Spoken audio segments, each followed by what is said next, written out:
नहीं नहीं नहीं,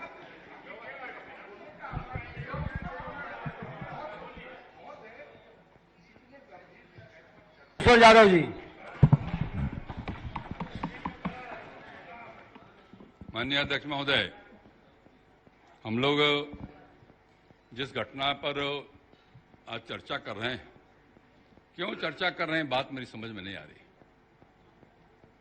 महोदय, जो घटना घटी वो दुखद है, कोई दो मत नहीं है, लेकिन यह भी सच है कि उस घटना के बाद आपके द्वारा आदेश जारी किया गया, आचार समिति बनाई, आचार समिति को मामले सुपुर्द किए गए, प्रशासनिक अधिकारियों को निर्देश दिए गए, तो उन सबकी रिपोर्ट आए बिना इस पर चर्चा करने का औचित्य मेरी समझ से परे है। फिर भी जब आपने निर्णय लिया है और आपके निर्णय के आलोक में जब चर्चा हो रही है, तो मैं अपनी बात रखना चाहता हूं। महोदय, बार बार चर्चा हो रही है काला कानून, काला कानून, काला बिल, काला बिल। बात मैंने कभी कभी मुझे हंसी आती है। महोदय, 36 साल का अनुभव तो मुझे नहीं है, केवल 26 साल का अनुभव है, 10 साल उनसे कम है। इन महोदय, लोकतंत्र है और लोकतंत्र की ये क्या मंदिर है, और लोकतंत्र का तकाजा क्या है महोदय?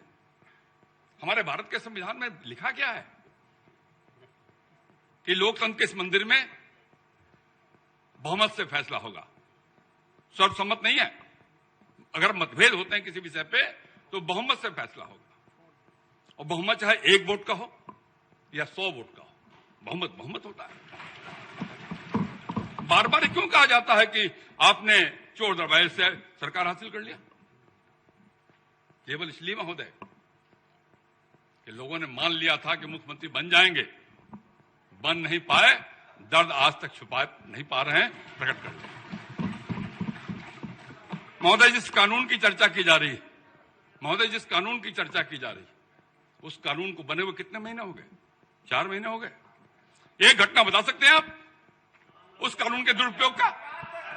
बैठिए बैठिए बैठिए। आप नहीं, आप ये उचित नहीं है, बैठिए। नहीं, ये उचित नहीं है, ये उचित नहीं है। नहीं, बैठ जाइए सभी लोग, आपकी बात हम बड़े गौर से सुन रहे हैं। ये उचित नहीं है, शांति से सुनिए। जब आप नहीं, आप तो बुजुर्ग हैं, आपको तो और धैर्य रखना चाहिए। अरे हमसे उम्र में ज्यादा बड़े हैं जी, बात करने का। अरे हमसे ज्यादा उम्र दराज है, तब गर्मी आ रहा, मेरा क्या होगा? बोलिए आप। चलिए महोदय, एक घटना नहीं घटी महोदय, एक घटना नहीं घटी जिसकी शिकायत नहीं आई, लेकिन चूंकि लोग चाहते थे इस कानून का लाभ कैसे लिया जाए।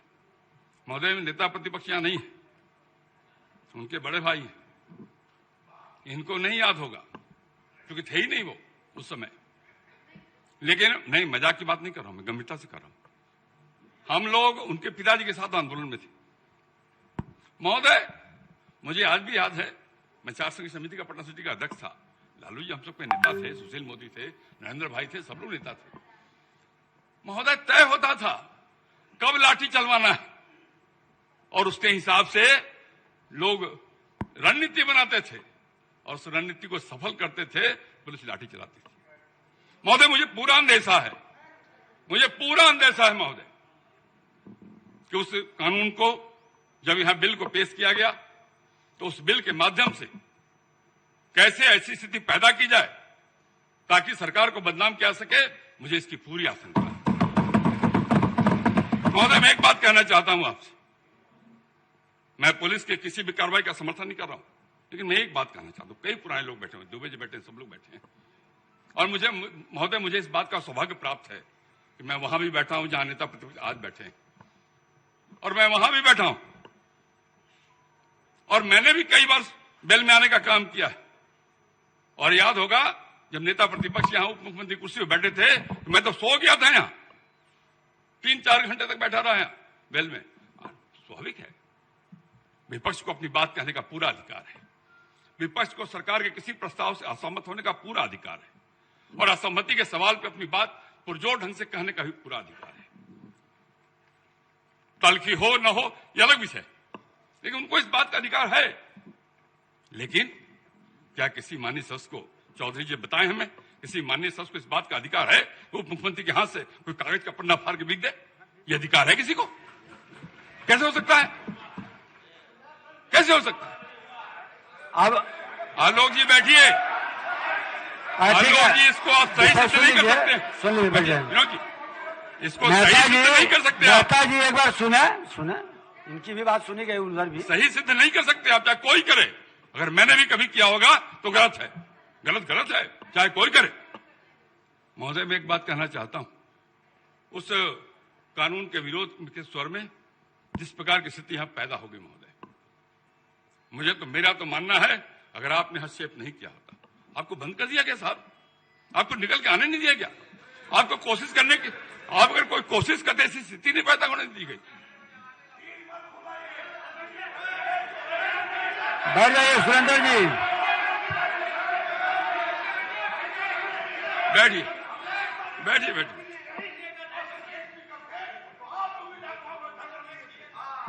बैठ जाइए। दिया था, मैं कह रहा हूं मैंने दिया था, लेकिन मैंने माननीय सभा रास्ते बंद नहीं किए थे महोदय। शांति बनाइए, रखिए, सुनिए महोदय, संयमित होकर के धैर्य से सुनिए विषय को। चलिए महोदय, जिस प्रकार से टेबल तोड़ा गया, चीजें तोड़ी गई, कोई अच्छी बात है क्या? कोई ठीक बात है क्या? क्यों ऐसी परिस्थिति पैदा हुई? महोदय, मेरा तो मानना है कि अगर सत्तारूढ़ पक्ष के लोग अगर संयम नहीं रखते, महोदय, कितने लोगों का खून ही लोग कर देते, कोई भरोसा नहीं। जैसी स्थिति पैदा हुई, हम डर गए और ऐसी स्थिति पैदा करने की कोशिश की गई। महोदय, आप धैर्य से आप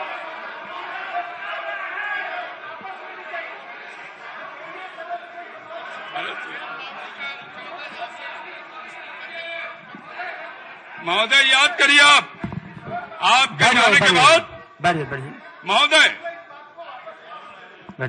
आपके जाने के बाद जब डॉक्टर प्रेम कुमार जी वहां बैठे थे आसन पे, महोदय, क्या घटना घटी उनके साथ महोदय? कैसे उनके हाथ से कागज छीना गया, क्या स्थिति पैदा की गई महोदय? क्या नहीं हो सकता था? लेकिन महोदय, बाकी लोग मत बोल रहे हैं। मैं दूसरी बात कहना चाहता हूं महोदय, कुछ अच्छी बातें हैं चर्चा में आई। बैठे मेरे पुराने मित्र कह रहे थे, बड़ी अच्छी बात कही उन्होंने, गलती को माफ करना बड़प्पन है। बड़ी अच्छी बात है, मैं स्वीकार करता हूं इसको, लेकिन गलती तो स्वीकार करो। कोई कहो तो गलती हो गई, माफ कर दो, कोई तो कहो। कोई कहने वाला नहीं, माफ कोई कहता नहीं है। अरे आप शांति से सुनिए, क्यों बोल रहे हैं भाई? क्या शांति से सुनिए? ठीक कहा आपने। देखो यार,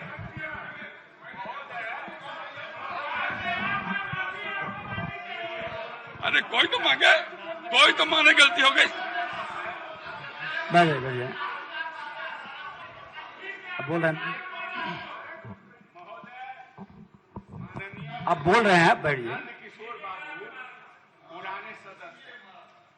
ये इनके साथ मैं भी सदन का सदस्य रहा हूं। मैं कहना चाहता हूं कि चाहे सत्ता पक्ष के विधायक हो या महोदय, सच कहें कि नहीं कहें? अच्छी बात बोले हैं। सच बोले कि नहीं बोले? बोलिए महोदय। मैं शुरू का जो 10 साल था महोदय, शुरू का जो 10 साल था मेरा प्रारंभ का 95 से 2005 तक, वहां बैठने का अवसर मुझे मिलता था महोदय। उसमें सत्तारूढ़ दल में आरजेडी के लोग बैठा करते थे महोदय। उसके बाद के कालखंड में यहां बैठा मैं, फिर महोदय 2.5 साल में वहां चला गया, तो महोदय आने जाने का क्रम होता रहा। अब आप कहा नाव खेवने के लिए बेदम हो गए, बैठिए। महोदय मिला, और महोदय हर समय हंगामा हुआ, हर समय हंगामा हुआ महोदय।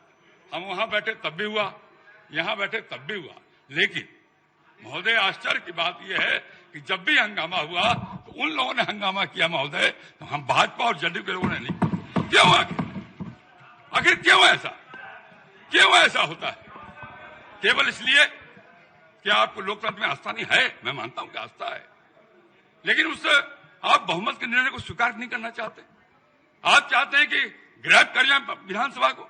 आप हाईजैक करना चाहते हैं, जिसको जनता ने सरकार बनाने का अवसर दिया है उसकी बात सुनने का अवसर नहीं देना चाहते आप। गलत तरीका है। महोदय, मैं इसलिए कहना चाहता हूं आपसे, मैं आपसे निवेदन करना चाहता हूं कि आपने जो कदम उठाया है, जो आचार समिति के सामने आपने विषय रखा है, आचार समिति का निर्णय आने दीजिए, और जो आचार समिति का निर्णय हो महोदय, आपका निर्णय तो अंतिम है। आचार समिति के निर्णय को सबको स्वीकार करना चाहिए, और आचार समिति जो फैसला दे महोदय सबको स्वीकार है। शांति से सुनिए, आपस में बातचीत मत करिए। सुनो ना होता है। और महोदय अधिकारियों के बारे में आपने निर्णय लिया है, मैं तो सबसे कहना चाहता हूं, और सब लोगों ने राय प्रकट की है महोदय, कि आप जो निर्णय अंतिम रूप से लेंगे सबको स्वीकार होगा। लेकिन मैं फिर कहना चाहता हूं कि घटनाएं दोबारा नहीं घटनी चाहिए, ये हम सबकी जिम्मेवारी है, और विशेष करके प्रतिपक्ष की जिम्मेवारी है, क्योंकि विरोध के स्वर उनकी ओर से आते हैं, और सत्तारूढ़ दल का काम है महोदय। मैंने उनका संयम देखा इन लोगों का, मैं उस संयम को सलाम करना चाहता हूं, और इसलिए मैं आग्रह करूंगा आचार समिति के निर्णय पर कार्रवाई होनी चाहिए, और पुलिस कर्मियों के बारे में आप जो भी निर्णय करेंगे हम सब उसको स्वीकार करेंगे। बहुत बहुत धन्यवाद। माननीय